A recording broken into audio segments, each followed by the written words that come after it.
Hello everybody. In this particular video, we will learn how to download satellite dataset. Essentially, we will download Landsat 8.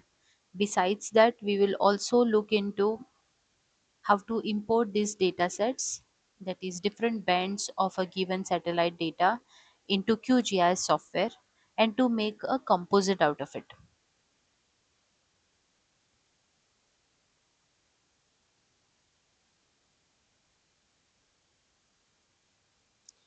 So the first thing that we will do is we will go to Google, open Google, and you can search for USGS Glovis. Search for USGS Glovis.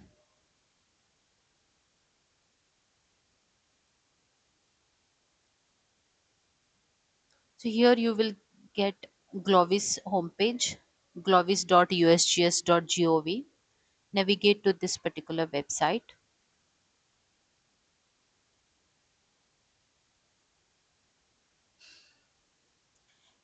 and launch Glovis.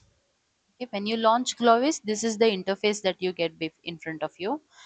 You have to make sure that you're logged in. So how do I know whether I'm logged in or not? I will see that it reads log out Diksha Karapurkar. So you have to, which means Kundapur. That means I have already logged in. You have to log in. If you have not logged in, then you will get an option saying login. So you can click on it and punch in your credentials that you must have already made an account on USGS Glovis. Punch in your credentials and come here.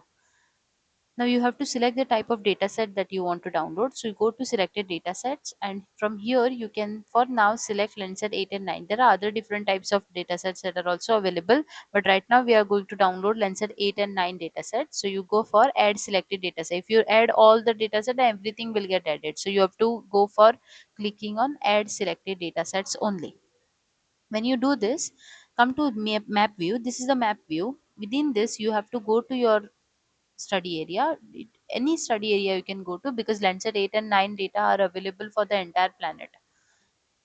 I am specifically interested, let's say, in the state of Goa. So I see that this is the very unique coastline of Goa. So I have come over there. If I zoom in too much, then the map data will not be available at that particular scale. So I will slightly zoom out and I will remain here. Now, often it might so happen that you already have decided for so and so period you want to download the data set. So that also you can select by coming to common metadata filter here. So you can click on this plus sign and select a filter, that is acquisition date, and then select from which day to which day you want to find the data set. So let's say I want to search for data set from 1st of January of 2025 to 31st of March 2025. The recent whatever data is available, that I will go for, because essentially in April and May you will start seeing some cloud cover. That is why I'm not going for it. So I have added one filter. If you want to add more, that is cloud cover, how much percent of cloud cover can be there, which season or which month you want to select for us, or the ingest date, that you can do. But then right now I'm not interested for in that. I have selected this particular time period which is of my interest, and now you will see that slowly the data will start populating. You can bring this bullet pointer over the region for which you want to download the data set and wait for the data to be loaded. Okay, so once the data gets loaded, this is how you see it. You will also see it on the map view.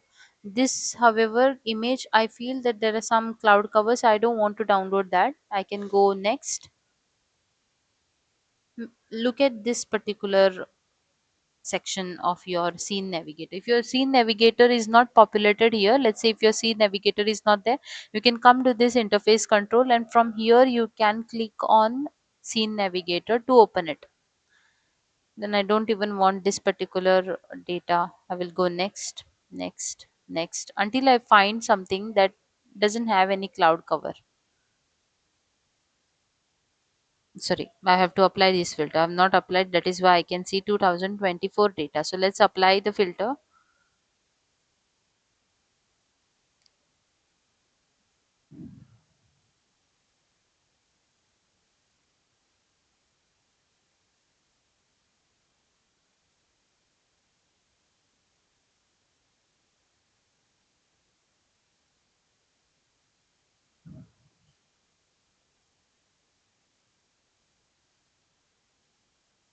Might have to redo it. So this is the scene navigator. If you don't see it, you can put it on from here. Select the data set.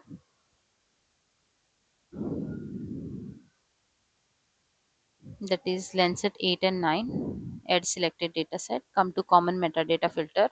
From here select any of the filter that you are interested in. So I'm interested in finding data set for from 1st of January 2025 to 31st of March 2025.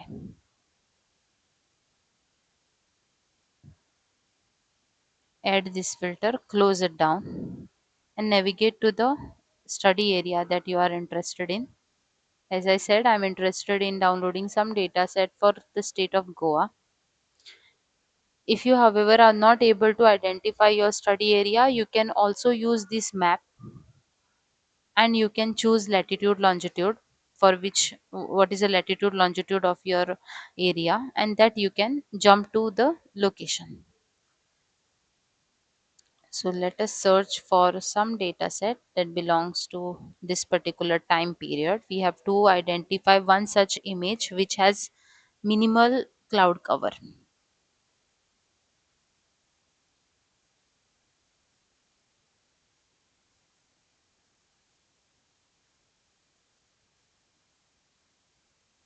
So this data seems to be having absolutely no cloud cover. There are some clouds here, but then I'm good with it. So I will click on download and I will go for downloading this bundle. The product bundle needs to be downloaded, which stretches more than 800 MB, around 1200 MB. So that will be the range of it. So this bundle I need to download. I need not download these small images. That is not the data set. And then click on the small request download button.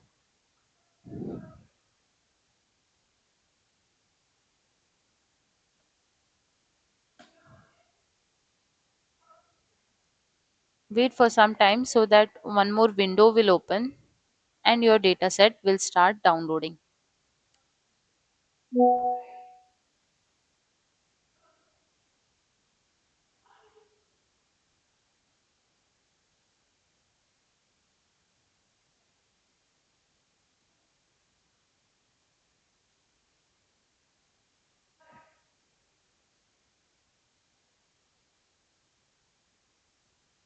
Not supposed to download this. We have to download the bundle.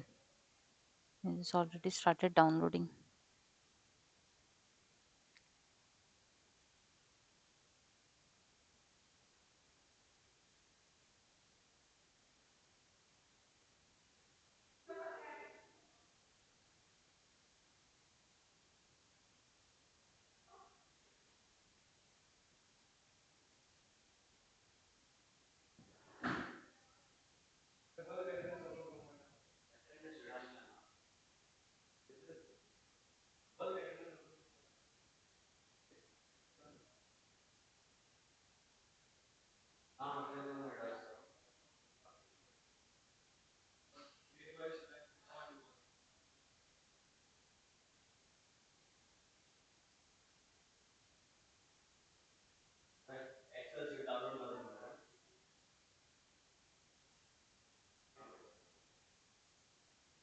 Okay. So this one more window opens up. We are not supposed to close it down because this is where our data will start downloading.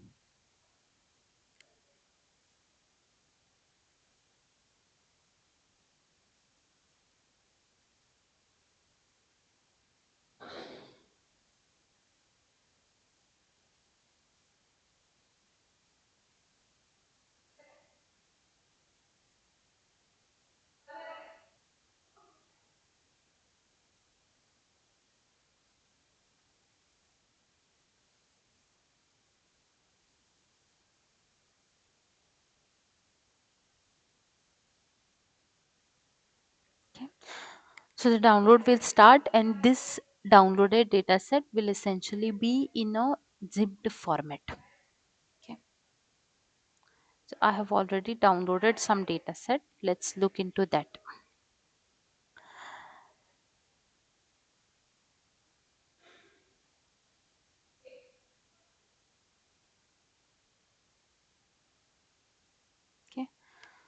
So what I have done is I have already brought that data set that was downloaded earlier to this new folder that I have created in my name. You can be more specific and also give your project name to this particular folder.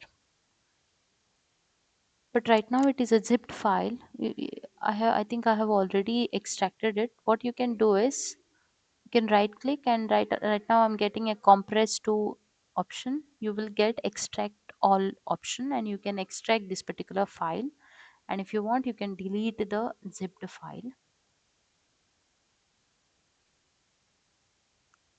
After which I will open QGIS desktop.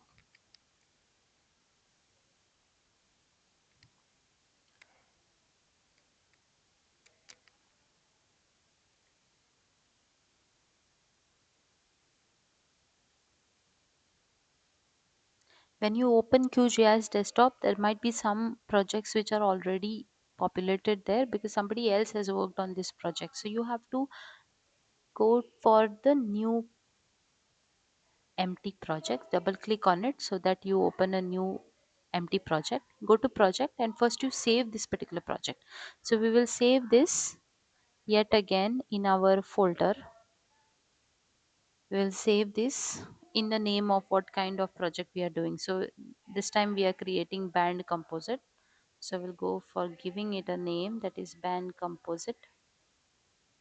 And you can also give this acquisition date as well as one part of this name of the name of this particular project. So this image is from 2022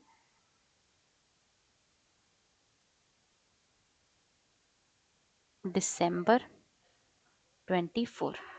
Okay, so this is a band composite project name. We will save this. Now we will see that band composite, the name that you have given, has come up over here. Because I have already extracted my data set, I will directly go to layer because I need to add all the bands that I need to convert into a band composite. So I will go to add layer, and because it's a photographic data that we call raster data, we will go to for clicking on add raster data. So that this is the kind of panel that I get in front of me. If you go at the very end of it, the three dots, it reads browse. You can click on this browse so that it will help you in going to your folder. If somehow you don't land in your folder, you will have to go to that folder wherever you have saved it. So I've saved it over here. This is the dataset folder. I can go in, and right now I don't see the entire name of all the files. So what, all the files appear same, they have the same name. So I want to make sure that I am able to read the entire name of the file. There are many files here, but then I am essentially interested in these bands, that is band 1, band 2, band 3. Okay, so what I will do, I will select band 1 to band 12. Let me just sort it by name. If I sort it by name, I will take band 1, band 2, band 3 all the way in that order to band 11. Open them and add them. Make sure that you add only one so that all the layers will get populated within the map view. Close this down. You see that there's a small tick mark there. So if I tick it off, what I see is what is lying underneath this. Okay, so that's what I see. You can also collapse them all so that you might not be interested in what is the lowest and highest value present within any band. You can collapse them all and you can keep seeing the different bands that are available in here. Okay, once this is done, these are the raster data sets that I want to convert them into a composite or a band composite or a band staking. So I will go to raster. Here I will go to miscellaneous. Under miscellaneous there is an option build virtual raster. Click on this. You have to give input layers. Let's say I want to create band composite of only 7 bands. So what I will do, I will select band 1, band 2, band 3, band 4, band 5, band 6, band 7. So if you want to create a band set of all these bands, then you can directly go for select all. Click on OK. So now you see 7 input bands that are selected. So resolution has to be changed to highest, and each band has to be placed, or each input file has to be placed in a separate band that has to be ticked on.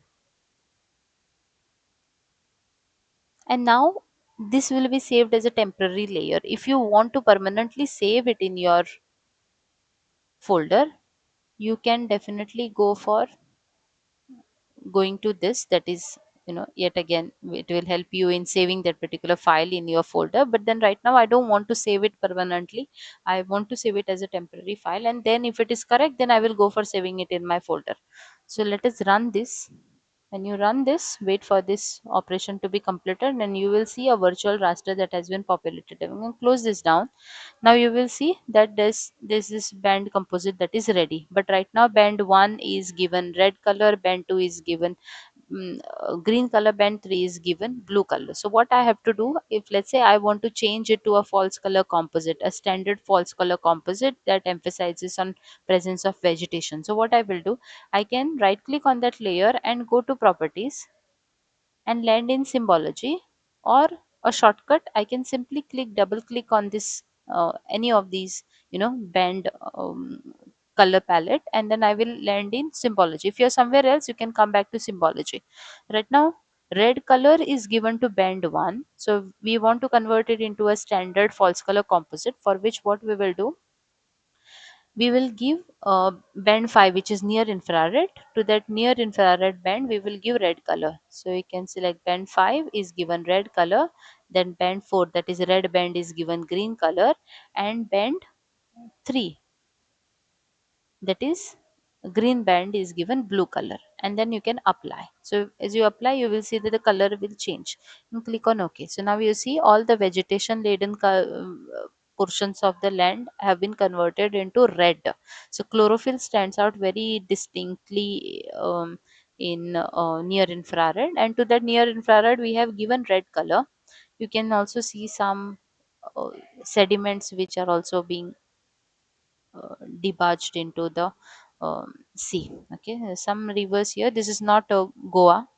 This is further south of further south of it is a coast of Udupi district, Karnataka. So you see some sediments that are also dispersed in here, whereas the deeper sea is rather more clear. You can also see dense vegetation, darker red color here in the western Ghat region, but as you come towards the coastal plain, you will see that the chlorophyll content or the density of the vegetation decreases. Okay, so highest density over here, and as you come towards the coast, lowest density. You can also see some reservoirs here. The river bodies are also standing very distinct. Now often what happens is that this layer panel might not be seen to us, or that this processing toolbox that you see right now might also not be there. So how do we bring this back? We go to view. Under view we go to panels, and under panels we'll click on layers. So when we click on layers, layers have come. Let's say we also want the processing toolbox to be there, so you go to panels and then click on processing toolbox, so the processing toolbox will also come. Now, right now, this particular virtual band composite that we have created is a temporary layer. We want to save it permanently within our folder. So what I will do, I will select it, right click on it, and then go to export, and then go to save as. And from here, file name, I will simply not give a file name. I will go to browse. I will browse into the folder where I want to save this. And here, this is the mother folder which carries all the data set that we have downloaded, correct? No, so you see within here, this is the data set, it carries everything. Here I will create a new folder, and to this new folder I will give a name that is processed. So this is not the primary data, this is some data that I have generated. So double click on this process folder, so that you are in the processed folder, and here what you can do is, here you can give a name to it. What is the name? You can give it composite, you can call it composite, so that you know that this is a composite created from band 1 to band 7, so that next time whenever I visit this composite, I will know which are the different bands that are available in here. And then also follow it with the acquisition date. So acquisition date is 2022 to 12/24. Okay, it will be saved as geotiff. Save, make sure that geotiff is selected here. If it is not, then you can find geotiff and select it. Once this is done, you can click on OK, and you will see that uh, this loading bar will run all the way to 100%, and you will see that that layer that we had just saved will get populated over here. So wait until then, don't remove this virtual layer because this is just a temporary layer. We will now remove it. So you can select that virtual layer, which is a temporary layer. You can right click and then simply go and remove this. Okay. And then yet again save your project. You can also use Control S. Now let's go ahead and change the composite band composition here. So 5, 4, 3. Apply, click on OK. Okay. So in this manner you can see different types of band composites as well. So let me show you some more band composites. Let me go and search for band composites.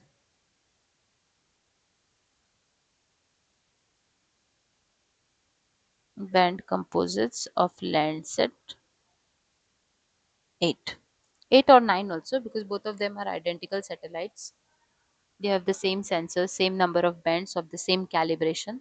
Calibration is slightly better in Landsat 9 because this is a new generation satellite.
So here you see different types of band composites. They are applicable to Landsat 8 as well as Landsat 9 because both of them are identical satellites.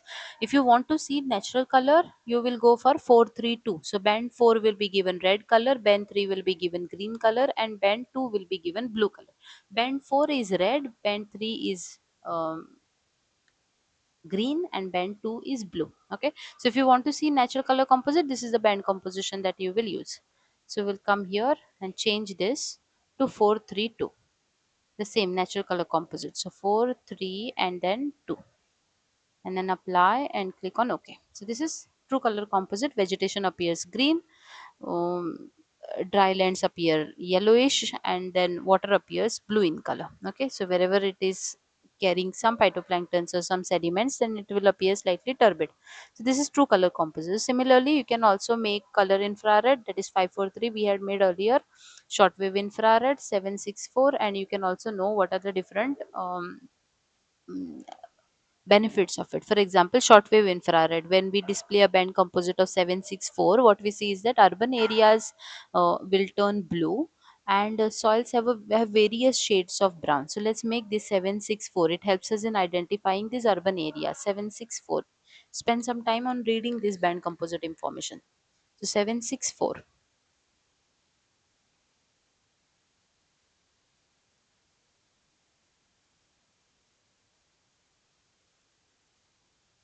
apply on OK. Urban areas should appear blue. You see that all these urban areas are appearing blue now. So likewise, these band composites have a significant importance in terms that it helps us in identifying different features on the planet. E- For example, the near infrared red and green, that combination is helping us in identifying vegetation, whereas 764 is helping us in identifying urban areas.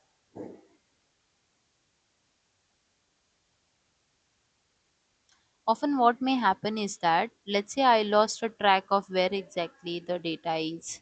So in that scenario, what you can do, you can right click over any of the band and click on zoom to layer, so that you will come back to that layer. Okay, I will stop here.